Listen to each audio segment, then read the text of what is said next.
ఓం శ్రీ సాయినాథాయ నమః. శ్రీ సాయి సచ్చరిత్రము 28వ అధ్యాయము. బాబా తన భక్తులను షిరిడీకి రప్పించుకునుట. లాలా లక్ష్మీచంద్, బొరహన్పూర్ మహిళ, మేఘశ్యాముడు. బాబా తన భక్తులను షిరిడీకి రప్పించుట. శ్రీ సాయి అనంతుడు. చీమలు, పురుగులు మొదలుకొని బ్రహ్మ పర్యంతము సకల జీవులందు నివసించును. వారు సర్వాంతర్యామి. వేదజ్ఞానమందు, ఆత్మసాక్షాత్కార విద్యయందు వారు పారంగతులు. ఈ రెండింటిలో వారికి ప్రావీణ్యం ఉండుటచే వారు సద్గురువులు అనిపించుకుంటకు సమర్థులు. పండితులైనప్పటికీ శిష్యులను ఎవరైతే ప్రేరేపించి ఆత్మసాక్షాత్కారము కలిగించలేరో వారు సద్గురువులు కానేరరు. సాధారణంగా తండ్రి శరీరమును పుట్టించును, పిమ్మట చావు జీవితమును వెంబడించును. కానీ సద్గురువు చావు పుట్టుకలను రెంటినీ దాటింతురు. కాబట్టి వారందరికంటే దయార్ద్ర హృదయులు. సాయిబాబా అనేకసారిట్లు నుడివిరి. నా మనుషుడు ఎంత దూరమున ఉన్నప్పటికీ, 1000 క్రోసుల దూరమున ఉన్నప్పటికీ, పిచ్చుక కాళ్లకు దారము కట్టి ఈడ్చినట్టులా అతడిని షిరిడీకి లాగెదను. అటువంటి 3 పిచ్చుకల గురించి ఈ అధ్యాయంలో చెప్పుకుందుము. లాలా లక్ష్మీచంద్. అతడు మొట్టమొదట రైల్వేలోను, అటు తర్వాత బొంబాయిలోను, శ్రీ వెంకటేశ్వర ముద్రణాలయమందును, తదుపరి ర్యాలీ బ్రదర్స్ కంపెనీలోను గుమస్తాగా ఉద్యోగం చేశాను. 1910వ సంవత్సరమున అతనికి బాబా సాంగత్యము లభించెను. శాంతాక్రజులో క్రిస్మస్ పండుగకు 1-2 మాసముల పూర్వము స్వప్నములో గడ్డముతోనున్న ఒక ముసలివానిని చుట్టూ భక్తులు గుంపులు గూడి ఉన్నట్లు చూచాను. కొన్నాళ్ల తర్వాత దాసగను కీర్తన వినుటకు తన స్నేహితుడకు దత్తాత్రేయ మంజునాథ్ బిజూరు ఇంటికి వెళ్ళెను. కీర్తన చేయునప్పుడు దాసగను బాబా పటమును సభలో పెట్టుట ఆచారము. స్వప్నములో చూచిన ముసలివాని ముఖలక్షణములు ఈ పటములోనున్న వారికి సరిపోయెను. కావున తాను సాయిబాబాను స్వప్నములో చూచినట్లు గ్రహించెను. పటము, దాసగను కీర్తన, తుకారాం జీవితము. అప్పుడు దాసగను చెప్పుచున్న హరికథ ఇవన్నీ మనస్సును నాటి లక్ష్మీచంద్ షిరిడీ పోటకు కువ్విళ్ళూరుచుండెను.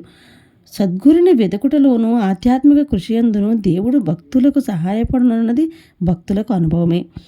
ఆనాటి రాత్రి 8 గంటలకు అతని స్నేహితుడకు శంకర్రావు వచ్చి తలుపు కొట్టి షిరిడీకి వచ్చేదవా అని అడిగాను. అతని ఆనందము కంతు లేకుండెను. షిరిడీకి పోవాలని నిశ్చయించుకున్నాను. పినతండ్రి కొడుకు వద్ద 15 రూపాయలు అప్పు పుచ్చుకొని కావలసిన ఏర్పాట్లన్నీ చేసుకొని పిమ్మట షిరిడీకి పయనమయ్యాను. రైలులో నతడును స్నేహితుడకు శంకర్రావును భజన చేసిరి. సాయిబాబాను గూర్చి తోటి ప్రయాణికులను అడిగిరి. చాలా సంవత్సరం నుండి షిరిడిలో ఉన్న సాయిబాబా గొప్ప యోగి పొంగవులని వారు చెప్పిరి. కోపర్గాం రాగానే అతడు బాబా కొరకు జామ పండ్లను కొనవలననుకొనెను. కానీ ఆ గ్రామ పరిశ్రమలు, ప్రకృతి దృశ్యములను చూచి ఆనందించి ఆ విషయమును మరచెను. షిరిడీ సమీపించుచుండగా వారికి సంగతి జ్ఞప్తికి వచ్చెను. అప్పుడే ఒక ముసలమ్మ నెత్తిపై జామ పండ్ల గంపలు పెట్టుకొని తమ గుర్రపు బండి వెనక పరిగెత్తుకొని వచ్చుచుండెను. అతడు బండిని ఆపి కొన్ని ఎంపుడు పండ్లను మాత్రమే కొనెను. అప్పుడు ఆ ముసలమ్మ తక్కిన పండ్లను కూడా తీసుకొని తన పక్షమును బాబాకు అర్పితము చేయమని కోరెను. జామ పండ్లను కొనవలననుకొనుట, ఆ విషయమనే మరచుట, ముసలమ్మను కలుసుకొనుట ఆమె భక్తి, ఇవన్నీ నిద్దరికి ఆశ్చర్యం కలుగచేశాను. ఆ ముసలమ్మ తాను స్వప్నంలో చూచిన ముసలివాని బంధువై ఉండవచ్చుననుకొనెను. అంతలో బండి షిరిడీ చేరెను. వారి మసీదు పైన జెండాలను చూసి నమస్కరించెను. పూజా సామాగ్రితో మసీదుకి వెళ్ళి బాబాను ఉచిత రీతిన పూజించిరి. లక్ష్మీచంద్ మనస్సు కరిగెను. బాబాను చూచి చాలా సంతసించెను. సువాసన గల తామర పువ్వును భ్రమరము చూచి సంతసించుంటలా బాబా పాదములు చూసి సంతసించెను. అప్పుడు బాబా ఇట్లనిరి, టక్కరివారు దారిలో భజన చేయను, నన్ను గూర్చి ఇతరులను విచారించుచుండును. ఇతరులను నేలనడుగనేలా? మన కండ్లతోడ సమస్తమును చూడవలెను. ఇతరులను అడగవలసిన అవసరమేమి? మీ స్వప్నము నిజమైనదా కాదా అన్నది ఆలోచించుము. మార్వాడి వద్ద 15 రూపాయలు అప్పు తీసుకొని షిరిడీ దర్శనము చేయవలసిన అవసరమేమి? హృదయములోని కోరిక ఇప్పుడైనా నెరవేరినదా? ఈ మాటలు విని బాబా సర్వజ్ఞత్వమునకు లక్ష్మీచంద్ ఆశ్చర్యపడెను. బాబాకి సంగతులన్నీ నెంటలో తెలిసినవని అతడు ఆశ్చర్యపడెను. ఇందులో ముఖ్యంగా గమనింపవలసినది బాబా దర్శనము కొరకు గాని, సెలవు రోజు అనగా పండుగ దినము గడుపుటకు గాని, తీర్థయాత్రకు పోవుటకు గాని అప్పు చేయరాదని బాబా అభిప్రాయము. సాంజ. మధ్యాహ్న భోజనముకు కూర్చున్నప్పుడు లక్ష్మీచంద్కు ఒక భక్తుడు సాంజాని ప్రసాదముగా ఇచ్చెను. అది తిని లక్ష్మీచంద్ సంతసించెను. ఆ మరుసటి దినము కూడా దానిని ఆశించెను. కానీ ఎవరునూ సాంజా తేలేదు. అతడు సాంజాకై కనిపెట్టుకుని ఉండెను. 3వ రోజు హారతి సమయమందు బాపు సాహెబు జోకు ఏమి నైవేద్యము తీసుకొని రావాలని బాబాను అడిగాను. సాంజా తీసుకొని రమ్మని బాబా చెప్పాను. భక్తులు 2 కుండల నిండా సాంజా తెచ్చిరి. లక్ష్మీచందు చాలా ఆకలితో నుండెను. అతని వీపు నొప్పిగా నుండెను. బాబా ఇట్లను, నీవు ఆకలితో నుంట మేలైనది. కావలసినంత సాంజా తినుము. నీ వీపు నొప్పికి ఏదైనా ఔషధము తీసుకునము. బాబా తన మనస్సును కనుగొనని లక్ష్మీచందు రెండవసారి ఆశ్చర్యపడెను. బాబా ఎంత సర్వజ్ఞుడు! దోషదృష్టి. ఆ సమయంలోనే లక్ష్మీచందు చావడి ఉత్సవం చూచెను. అప్పుడు బాబా దగ్గుచే బాధపడుచుండేరు. ఎవరిదో దోషదృష్టి ప్రసరించడొచ్చి బాబాకు బాధ కలిగినదనుకొనెను. ఆ మరుసటి ఉదయం లక్ష్మీచందు మసీదుకు పోగా బాబా శ్యామతో ఇట్లనెను, ఎవరిదో దోషదృష్టి నాపై పడుటచే నేను బాధపడుచున్నాను. ఇట్లు లక్ష్మీచందు మనస్సులో నేమి భావించుచుండెనో అది అంతయు బాబా వెల్లడి చేయుచుండెను. ఈ విధముగా సర్వజ్ఞతకు కారుణ్యమునకు కావలసిన వారి నిదర్శనములను గని లక్ష్మీచంద్ బాబా పాదములపై పడి, మీ దర్శనము వలన నేనెంత సంతోషించితిని. ఎల్లప్పుడూ నా యందు దయాదాక్షిణ్యమును చూపి నన్ను రక్షించుము.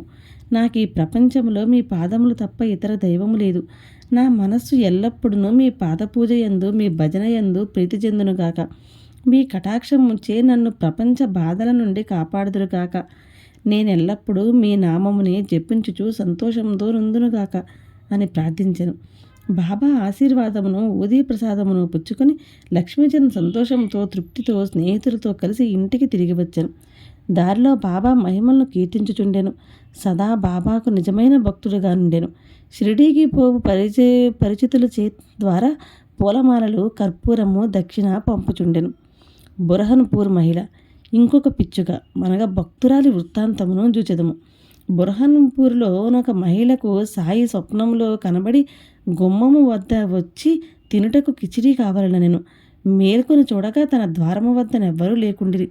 చూచిన దృశ్యమునకు చాలా సంతసించి ఆమె అందరికీ తెలియజేశాను. తన భర్తకు కూడా తెలిపెను. అతడు పోస్టాఫీసులో ఉద్యోగము చేయుచుండెను. అతడిని అకోలాకు బదిలీ చేసిరి. భార్యాభర్తలు షిరిడీకి పోవ నిశ్చయించుకొని ఒక శుభదినమందు షిరిడీకి బయలుదేరిది. మార్గమధ్యమున గోమతీ తీర్థమును దర్శించి షిరిడీ చేరి అతడు 2 మాసములుండిరి. ప్రతిరోజు మసీదుకు పోయి బాబాను దర్శించి పూజించి మిక్కిలి సంతసించుచుండిరి. వారు బాబాకి కిచిడీ ప్రసాదము నర్పించవలనని షిరిడీ వచ్చిరి. కానీ అది 14 రోజుల వరకు తటస్థించలేదు. ఆమెకు కాలయాపన ఇష్టము లేకుండెను. 15 రోజు ఆమె కిచిడీతో మసీదుకు 12 గంటలకు వచ్చెను. మసీదులో అందరూ భోజనము కూర్చునిరి కనుక తెరవేసి ఉండెను.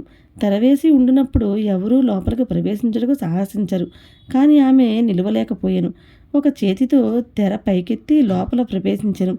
బాబా ఆనాడు కిచిడీ కొరకు కనిపెట్టుకుని ఉన్నట్లు తోచెను.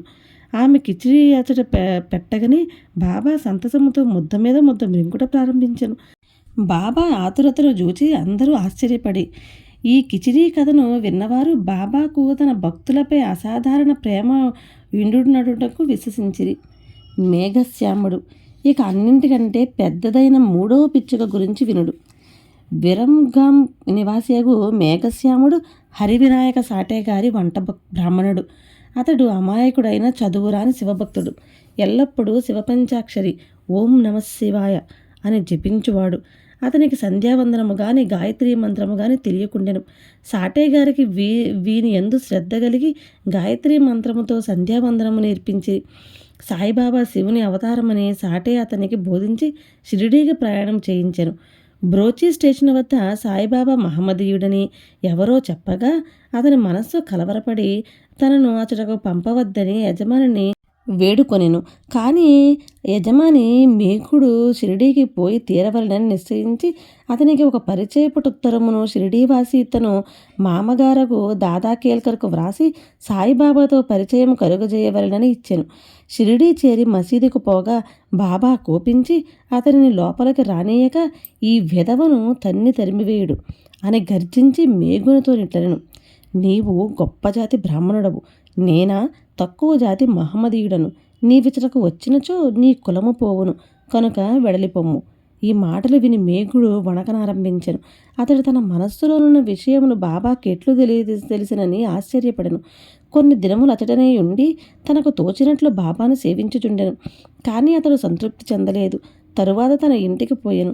అక్కడ నుండి త్రయంబకు పోయి అతడు 1 సంవత్సరము 6 మాసములుండెను. తిరిగి షిరిడీ వచ్చెను. ఈసారి దాదాకేలక కల్పించుకుంటచే అతడు మసీదులో ప్రవేశించుటకు షిరిడీలో ఉండుటకు బాబా సమ్మతించెను. మేఘశ్యాములకు బాబా ఉపదేశము ద్వారా సహాయము చేయలేదు. అతని మనస్సులోనే మార్పు కలుగజేయుచు చాలా మేలు చేసెను. అప్పటి నుండి అతడు సాయిబాబాను శివుని అవతారముగా భావించుచుండెను. శివుని అర్చనకు బిల్వపత్రి కావలను. మేఘుడు ప్రతిరోజు మైళ్ళ కొలది నడిచి పత్రిని తెచ్చి బాబాను పూజించుచుండెను. గ్రామంలోనున్న దేవతలనందరినీ పూజించిన పిమ్మట మసీదుకు వచ్చి బాబా గద్దెకు నమస్కరించి పిదప బాబాను పూజించుచుండెను. కొంతసేపు వారి పాదములను నొత్తిన పిమ్మట బాబా పాదతీర్థము త్రాగుచుండెడివాడు. ఒకనాడు ఖండోబా మందిరము వాకిలి మూసి ఉండుటచే ఖండోబా దేవుని పూజింపక మసీదుకు వచ్చాను. బాబా అతని పూజను అంగీకరించక తిరిగి పంపివేశాను. ఖండోబా మందిరము వాకిలి తెరిచి ఉన్నదని చెప్పాను. మేఘశ్యాముడు మందిరమునకు పోయాను. వాకిలి తెరిచి ఉండటచే ఖండోబాను పూజించి తిరిగి వచ్చి బాబాను పూజించాను. గంగా స్నానము. ఒక మకర సంక్రాంతి నాడు మేఘుడు బాబా శరీరమునకు చందనము పూసి గంగా నదీ జలముతో అభిషేకము చేయదలంచెను. బాబాకు అది ఇష్టము లేనకుండెను. కానీ అతడు అనేక సార్లు వేడుకొనగా బాబా సమ్మతించెను. మేఘశ్యాముడు రాను పోను 8 క్రోసుల దూరము నడిచి గోమతీ నదీ తీర్థము తేవలసి ఉండెను. అతడు తీర్థము తెచ్చి యత్నములన్నీ చేసుకొని బాబా వద్దకు 12 గంటలకు వచ్చి స్నానమునకు సిద్ధంగా నుండమనెను. బాబా తనకు అభిషేకము వలదనియు ఫకీరగుటచే గంగాజలంతో ఎట్టి సంబంధము లేదనియూ చెప్పాను. కానీ మేఘుడు వినలేదు. శివునికి అభిషేకం ఇష్టము గనక తనకు శివుడైన బాబాకు అభిషేకం చేసి తీరవలను పట్టుబట్టెను. బాబా సమ్మతించి క్రిందకి దిగి పీటపైన కూర్చొండి తల ముందుకు సాచి ఇట్లనెను. ఓ మేఘ, ఈ చిన్న ఉపకారము చేసి పెట్టుము. శరీరమునకు తల ముఖ్యము కావున తలపై నీళ్లుపోయము శరీరం అంతటిపై పోసినట్లగును.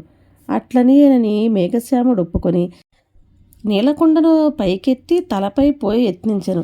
కానీ భక్తి పారవస్యమున హరగంగే అనుచు శరీరమంతటిపై నీళ్లు పోసెను.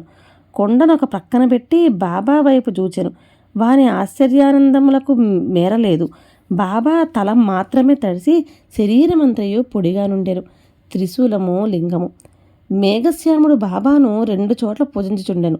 మసీదులో బాబాను స్వయముగా పూజించుచుండెను.